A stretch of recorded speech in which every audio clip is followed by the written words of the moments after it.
આ સ્થિતિ માત્ર કોઈ એક જગ્યાની નથી। અમદાવાદનો હાટકેશ્વર બ્રિજ પણ આપને યાદ હશે કે જે બનાવ્યો એક તો વર્ષો સુધી રાહ જોવડાઈ, ત્યારબાદ મહિનાઓની અંદર તે ડેમેજ થતા તેને ઉતારી દેવા માટે કોર્પોરેશને પગલાં ભર્યા અને ત્યારે મોટો ભ્રષ્ટાચાર સામે આવ્યો। અને એટલા માટે આ પ્રકારના કિસ્સા જ્યારે સામે આવે ત્યારે સવાલ પણ અનેક ઊભા થઈ રહ્યા છે કે બ્રિજની ખરાબ સ્થિતિ માટે જવાબદાર કોણ છે? કારણ કે આમાં માત્ર કોન્ટ્રાક્ટરો નહીં, નગરપાલિકા, મહાનગરપાલિકાના કેટલાક અધિકારીઓ અને હોદ્દેદારો પણ હોય છે કે જે આ પ્રકારની સ્થિતિ સર્જવા માટે જવાબદાર હોય છે। કારણ કે કોન્ટ્રાક્ટ વારે ઘડીએ એના એ કોન્ટ્રાક્ટરને આપવામાં આવે છે અને આ વાતથી પરેશાન રાજ્યની દરેક જનતા થઈ રહી છે।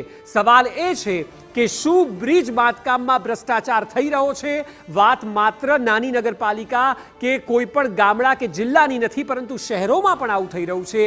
જે શહેરની વાતમાં ઉદાહરણ રૂપે હાટકેશ્વર બ્રિજ સૌથી ઉત્તમ ઉદાહરણ છે કે જ્યાં બહુ જ મોટો ભ્રષ્ટાચાર થયો અને તેના વિરુદ્ધ કાર્યવાહી અધિકારીઓ અને કોન્ટ્રાક્ટરો વિરુદ્ધ પણ થઈ અને એટલે આ ભ્રષ્ટાચાર અટકવો ખૂબ જરૂરી છે। કારણ કે જો કોઈ દુર્ઘટના થાય, જો કોઈનો જીવ જાય તો પછી આપ માત્ર કાગળ પર તપાસ દર વખતે સોંપી દો છો અને પ્રજાને લાગે જ્યાં સુધી મીડિયા બતાવે ત્યાં સુધી કે કંઈક તો ન્યાય મળશે, પરંતુ ત્યારે ન્યાય નથી મળતો। થોડી વાર બાદ આ તમામ બાબતો ઠંડી થઈ જતી હોય છે અને એટલા માટે આ સવાલ થવો ખૂબ જ જરૂરી છે। ઉદ્ઘાટન બાદ નેતાઓ કેમ દેખાતા નથી? જ્યારે આ પ્રકારનો અહેવાલ અમે બતાવીએ અને અમે અમારી ફરજ નિભાવીએ ત્યારે જ્યારે નેતાઓને સવાલ કરવામાં આવે તેઓ ઉદ્ઘાટનમાં તો પહેલા પહોંચી જાય છે, પરંતુ ઉદ્ઘાટન બાદ તેઓ દેખાતા નથી જ્યારે ગેરરીતિ ઝડપાય ત્યારે।